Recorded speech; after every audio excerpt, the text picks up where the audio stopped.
TV 교실에 참견 인사드립니다. 오! 네, 지난 시간에 이어서 오늘도 중등생들 모시고 같이 고민 상담 해보도록 할게요. 저는 아직 고3 수업을 해본 적 없는 저경력 교사인데요. 내년에 고3을 맡으면 어쩌지 여러 걱정이 듭니다. 수업 시간에 선생님이 하는 수업을 듣는 애들보다 모의고사 문제집 풀고 있는 애들이 더 많다. 고3 2학기는 그냥 없는 거다. 애들이 안 나와서 전화를 붙잡고 제발 학교에 나오기만 해달라고 부탁을 해야 한다 등 얘기를 들어보면 저에겐 너무 어려운 상황들만 가득합니다. 고3 수업 해보신 선생님들 수업 운영 노하우 좀 듣고 싶어요. 고3 얘기가 나오니까 우리 선생님들이 그 우울해지시는 것 같은데. 네. 근데 이런 말씀을 드려야 되는지 모르겠는데 그 말씀하신 게 다 사실이어서 이게 처음에는 굉장히 어떤 교사로서의 이 정체성 혼란? 내가 지금 여기서 뭘 하고 있는 거지? 이 고3 교실에서 내가 뭘 하고 있는지의 정체성 혼란을 겪고요. 그리고 좀 익숙해집니다.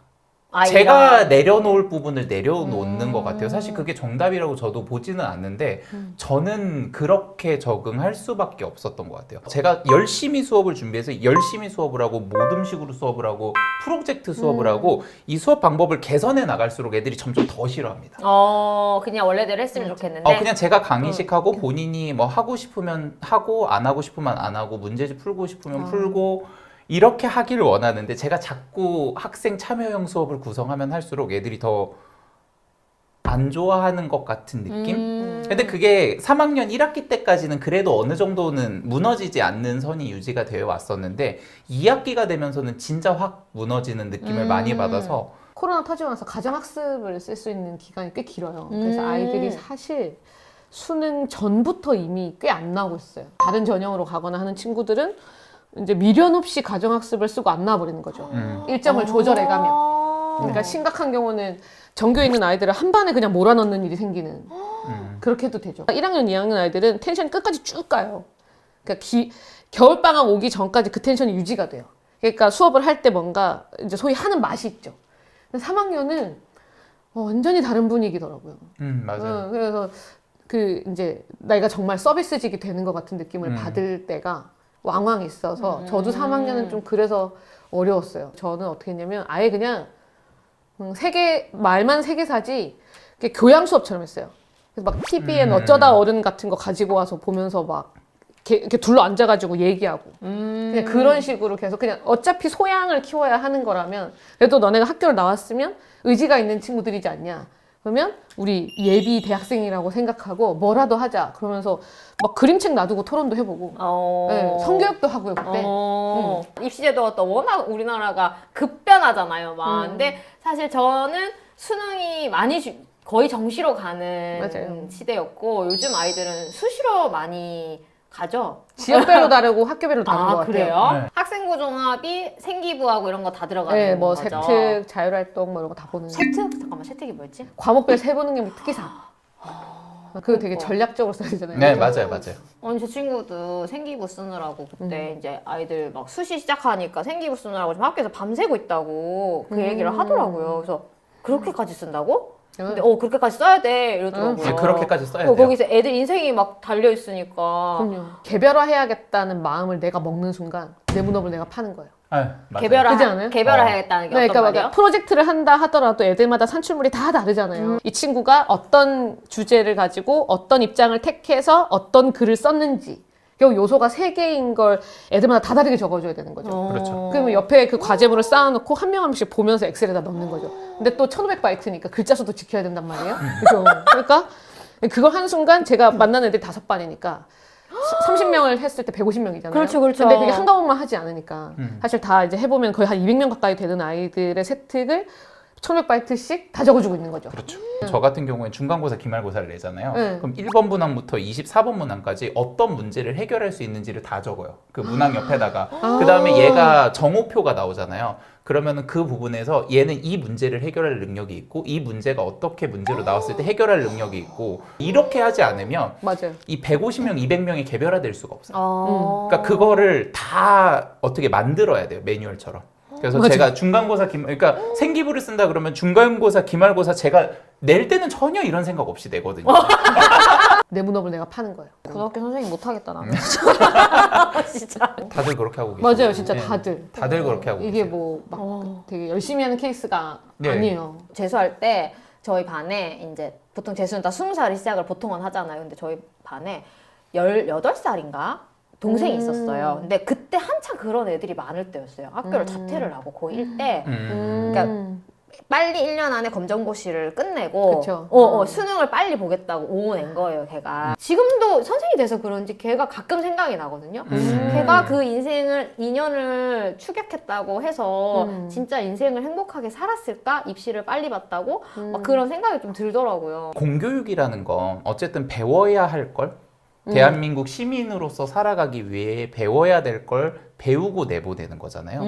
근데 그 시간도 허락을 못 하는 거예요. 오, 맞아. 빨리 이 하라고. 경쟁에서의 승리를 위해서 맞아. 애들이 성인이 되기 전까지 시민으로서 배워야 될 걸 배워야 되는 기간조차도 기다리지 못하게 만들고 애들이 그 경쟁에서 승리만 바라보게 하고 거기에 완전히 경주마처럼 눈이 다 가려져 있어요. 그리고 맞아요. 그걸 위해서만 달려가요.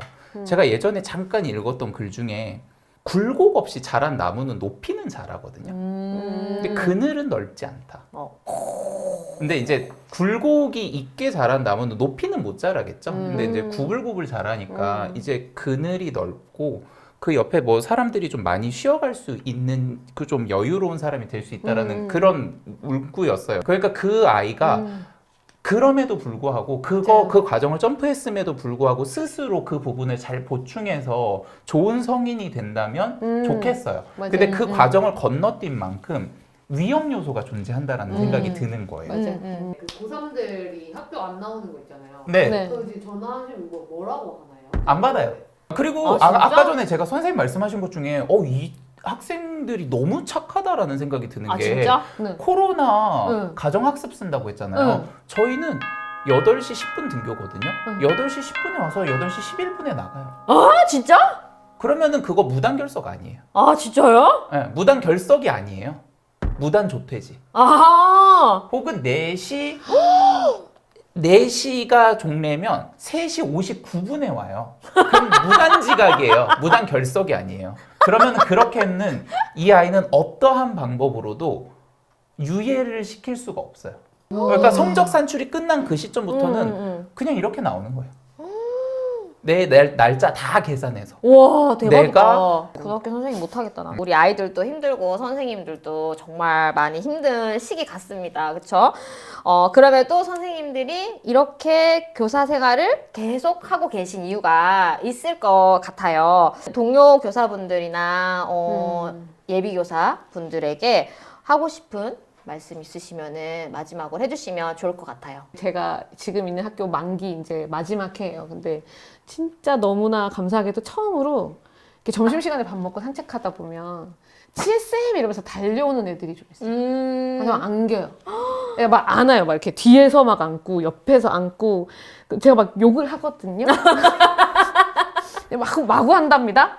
마구 하는데 그러거나 말거나 자기들은 막 나에 대한 애정을 굳이 막 아니면 막 제 이름으로 노래를 막 불러요. 아, 진짜? 고등학생들이요? 지지지지 헤헤헤 뭐 이러고 자기들끼리 막 이렇게 막 그러면 옆에 선생님들이 아유 귀여워. 연예인이야 연예인 막 이러고 가신단 말이야. 근데 막 말도 마세요 막 이러지만 사실 내심 너무 좋거든요 사실. 왜냐면 이랬던 적이 없어요. 저 마음 아픈 일 너무 많았거든요. 그래서 하지 말까 이 생각할 정도였는데 지금 학교 애들이 저한테 주는 뭔가 약간 중간에 괜찮다고 해주는 느낌이 약간 있어요. 앞으로 아주 많은 폭풍에 얘네가 저를 버티게 해줄 것 같아요. 첫째는 그거고 둘째는 그래서 그 아이들 중에 사범계를 가겠다고 마음을 먹었지만 너무 레드오션이라고 다들 말리니까 엄청 고민하는 친구가 찾아왔었어요. 하지 말까요? 이러면서. 근데 그 친구 어떤 친구냐면 학생회도 오래 했고 그 일상이 이타적인 아이예요. 되게 그 일상이 이타적인 아이. 그 어떻게 설명 못했어요 그 친구를. 근데 그렇게 솔직하게 그렇게 얘기했거든요. 그렇지 레드오션이지. 네 가봤자 임용고시에 그렇지. 근데 있잖아 니처럼 좋은 사람이 우리 업계에 많아졌으면 좋겠어. 업계? 니처럼 좋은 사람이 내 후배가 돼서 아이들한테 그 예쁜 마음을 조금이라도 나눠줄 수 있으면 세상이 되게 팍팍해질 때 되게 좋지 않겠냐 그랬거든요.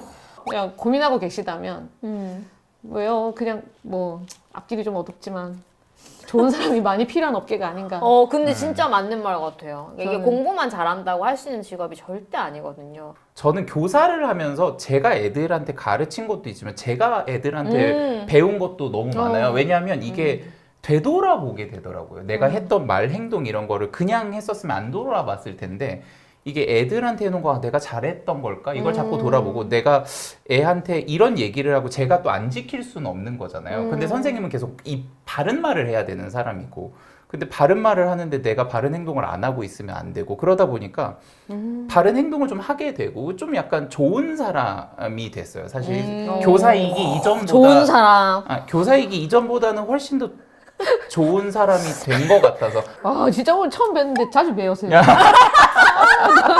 오늘 이렇게 선생님들 소감까지 잘 들어봤습니다. 그래서 저희 이제 유치원, 초등, 중등 선생님들까지 다 만나봤는데 오늘 마지막으로 함께 해주신 선생님들 너무 반갑고 언제가 되었든 쌤쇼 또 다른 시간에 만나 뵈었으면 좋겠습니다. 감사합니다. 네, 감사합니다.